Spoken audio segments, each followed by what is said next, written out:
Today, we're going to be talking about child and forced labor and factory work around the world and in the United States. So, I'm going to give a brief history and a few statistics, and I'm going to be talking about the United States, and I'm going to pinpoint some issues there and then around the world and how it affects the global economy. Um, so, to start off with, we're going to talk about child and forced labor in the United States. So, it's important to talk about farming when it comes to child labor. There is a history of children helping with farm work. This has been the case for almost all of human history. This was seen as necessary because of the agrarian nature of early America. And like I said, this is something that has been going on for a long, long time. There was just a need for the children and families to help with farm work because of agrarian society and the way that it was set up.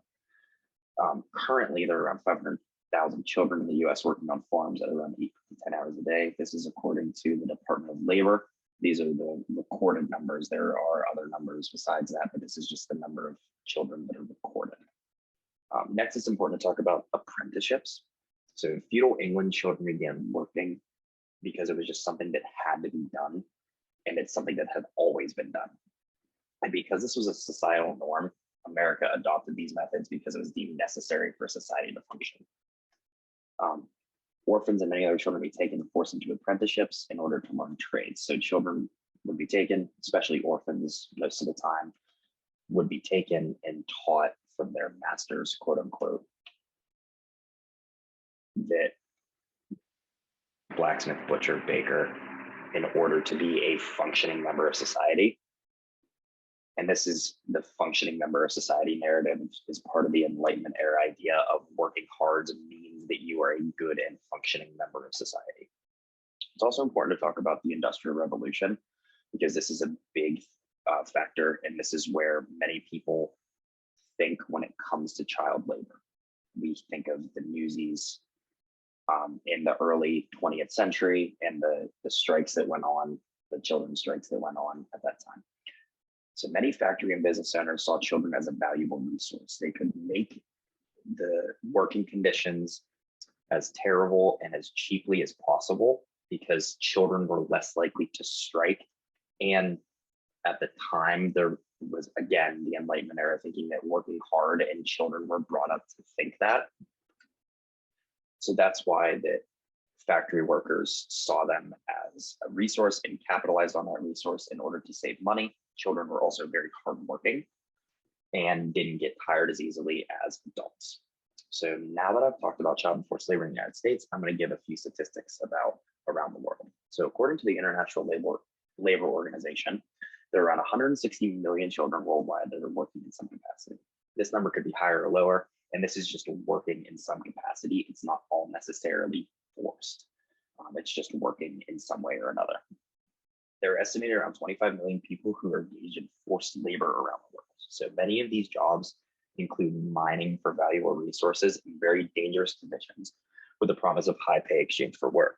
So people go to areas and offer high pay, and when it comes to mining or field work, farming work, and they work in very harsh conditions with the promise of pay. Eventually, the pay doesn't come, and they continue to work in order to meet the quota.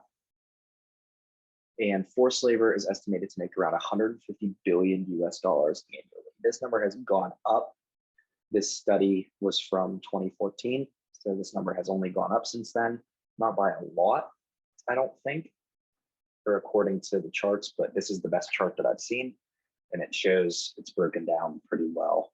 You can see the Asian Pacific countries make around 51.8 billion per year, and then it goes down from there.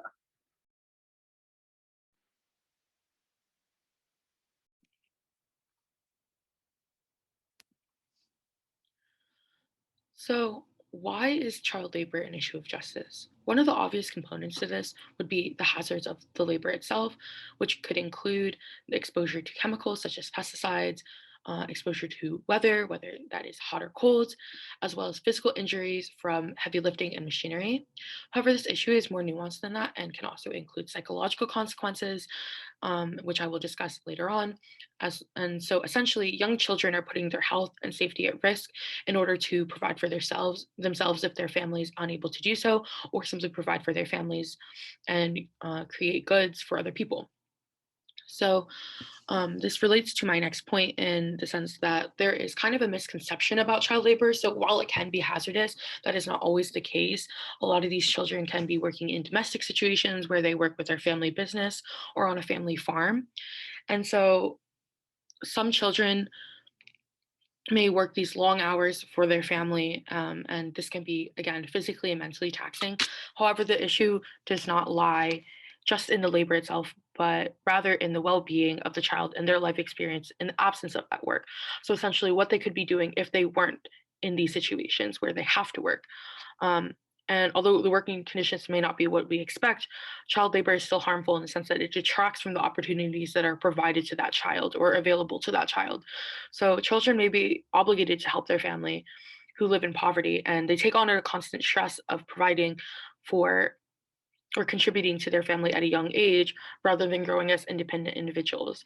So, along with the stresses of school, if they are able to attend school, social expectations, and finding their own identity, they also have to balance the duties to their family and working these long hours constantly.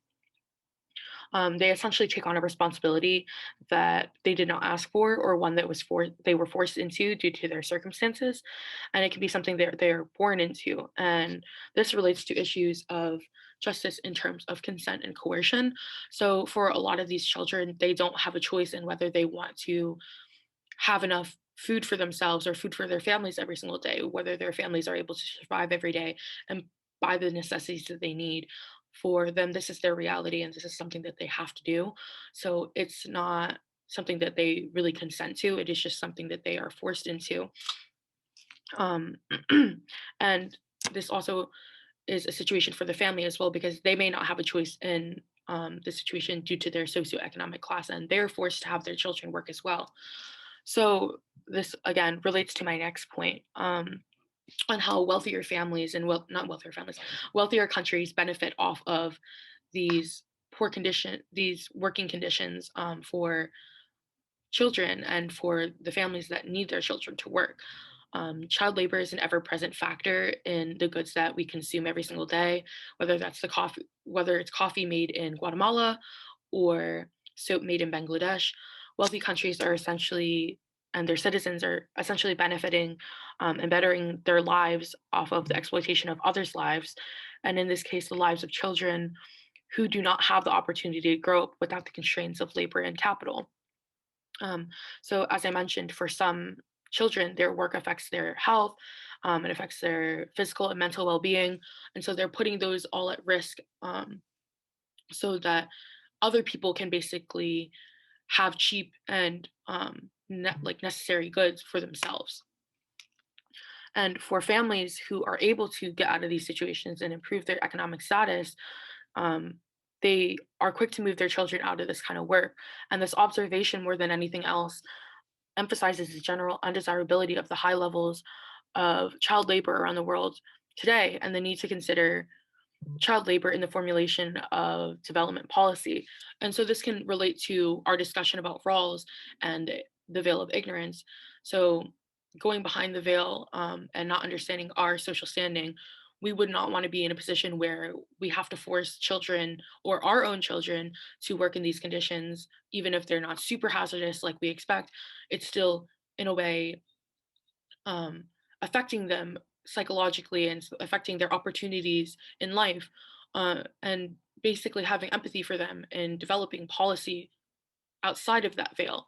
So, again, to summarize, the issue of justice lies in the lack of choice and the child's well being if there wasn't the presence of this labor.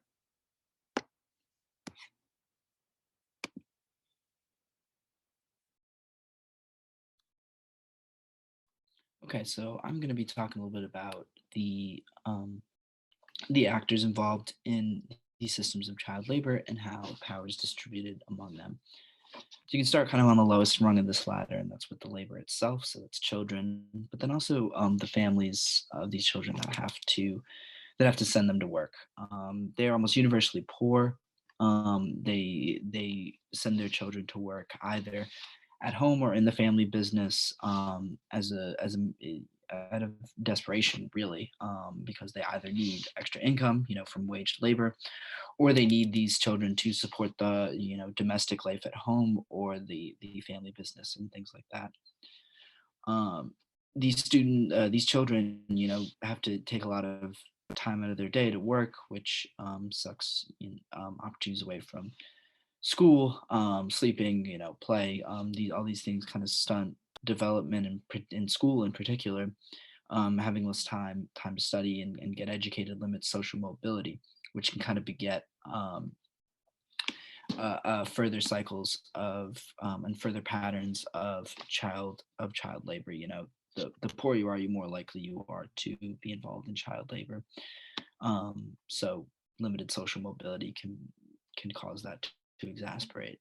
Um, there's also a dimension of gender when you're looking at kind of who's involved in child labor. Boys participate at a slightly higher rate, very slightly, but women and girls are massively more likely to be used in more brutal forms of child labor. Kind of those things that first come to mind when you think of child labor, like factory work, but then also the commercial sex industry.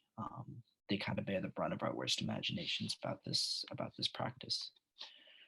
Next up, there's kind of a broad middle rung of capitalists and a ruling class that profits off of the labor of children. They hold all the power necessary to bring cheap labor to the point of production and exploit the system directly. They know where desperate people are, and they know that when they find desperate people who need to work, they have a kind of power over them when negotiating wages and working conditions. People need work, so they are more likely to accept um, wages and conditions that are substandard in order to support their families and survive.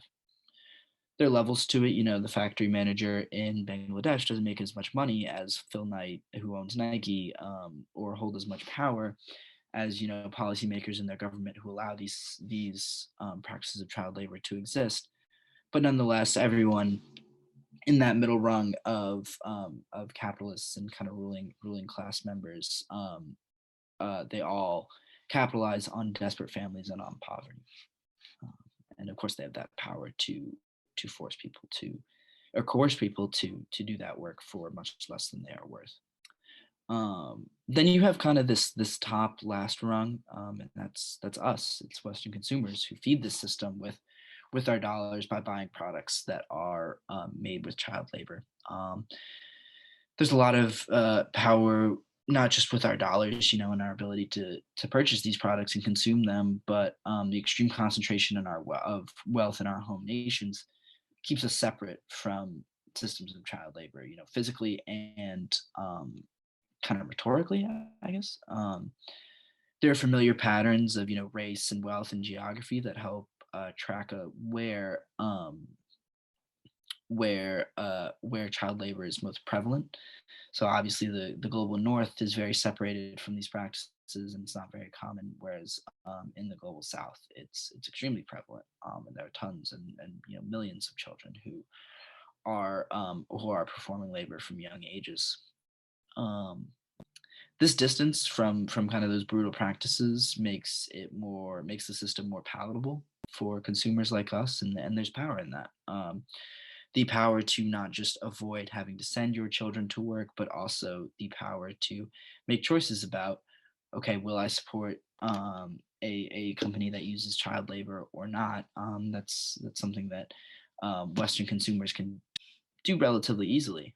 It's especially when you put it in comparison to the people actually performing this labor who need these jobs and don't have the kind of choice of a robust job market or a less cruel job market. So as you can see, there's kind of a progressive layer of power that gets there are progressive layers of power that we as Western consumers kind of sit on top of and uh, um, exploit at the expense of kind of the global south and these people who do have to participate in this work.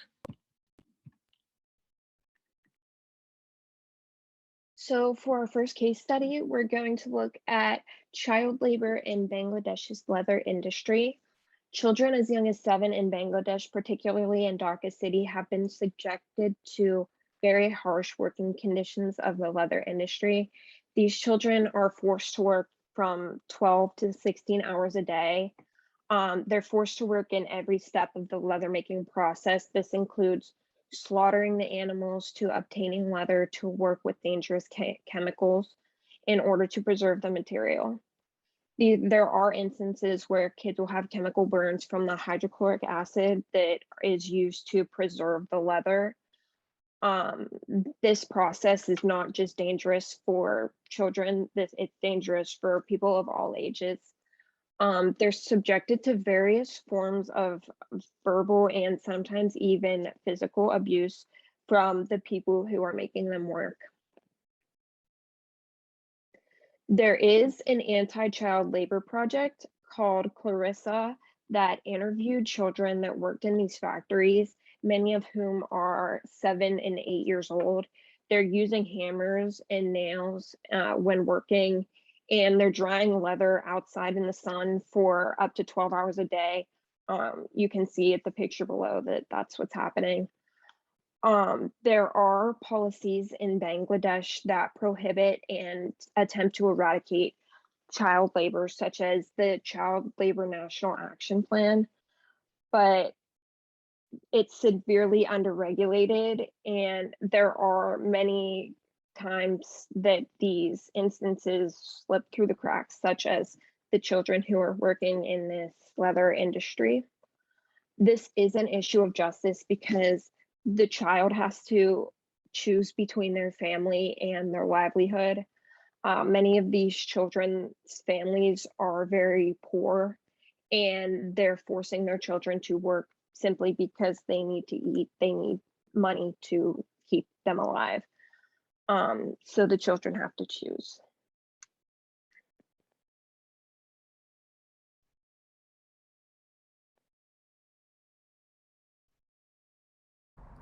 So, agriculture faces the largest proportion of forced labor globally, especially forced child labor. In 2002, the Human Rights Watch found that there were roughly 15 million bonded child laborers in India, over half of which worked in agriculture. This information comes from the U.S. Department of Labor's Bureau of International Affairs 2020 report on child labor, which states that, like other countries who engage with child labor, such as Vietnam, forced labor exists within the textile, brickmaking, agriculture, mining, and garment industries. In 2020, child labor was found in almost all of these industries and production systems in India. During 2020, the government of India made moderate efforts to eliminate child labor. However, these efforts didn't effectively prevent children from being subjected to the worst forms of child labor, which is actually a defined variable for the DOL. India's agricultural industry was one of the worst offenders, with forced labor being prominent, especially in the production and harvesting of hybrid cottonseed and sugarcane. Labor of this sort is usually linked with human trafficking issues in the region, an issue that has been exacerbated by COVID-19. Importantly, the government of India doesn't collect or publish any data on child exploitation throughout the country, which poses a significant problem as it prevents traceability, which is the most important factor in preventing widespread exploitation. If production cannot be traced, unethical practices can slip through the cracks and propagate. The DOL found that India made surface-level efforts to regulate child labor and established laws in line with international standards during 2020, but child labor remains a significant problem due to several factors. Firstly, the Trafficking of Persons Bill, which was introduced in 2018 and then later revised in 2020 because there was a change in popular government, has basically been lost within bureaucracy and not been passed. This bill would impose larger sanctions on those who engage in human trafficking, which is where most forced labor comes from in India. There have also been no real regulations imposed on children working in dangerous factory conditions, such as those in spinning mills, garment production, or carpet factories, all three of which were found to have extremely unethical production practices. Most importantly, however, the minimum age for work, which is 14, is a year lower than the compulsory education age in India, which is 15. This means that children may feel compelled to leave school prematurely to seek out work opportunities to support themselves or their families, especially because children that would go to work in these kinds of conditions most likely come from impoverished backgrounds. The current system allows for the cycle of poverty to continue and worsen by not effectively providing education to these children. The COVID-19 pandemic has also had a particularly negative impact here, as it has led to school closures nationwide, and with no schools to go to, more children opted for labor opportunities as they really didn't have another option because schools were closed. In conclusion, we saw how child labor happens all over the world, including in the United States, and is prominent in various industries. Child labor is an issue of justice due to the lack of choice in the exploitation of these conditions, as well as the harmful effect on the well-being of the child in the absence of that labor. Everyone from the owners of the particular industry to the consumer is involved in the promotion of child labor. In case study 1, we saw how children in Bangladesh have to choose between dangerous working conditions and providing for their family. In case study 2, we saw how forced labor is used and how it persists in India. And here's our work site.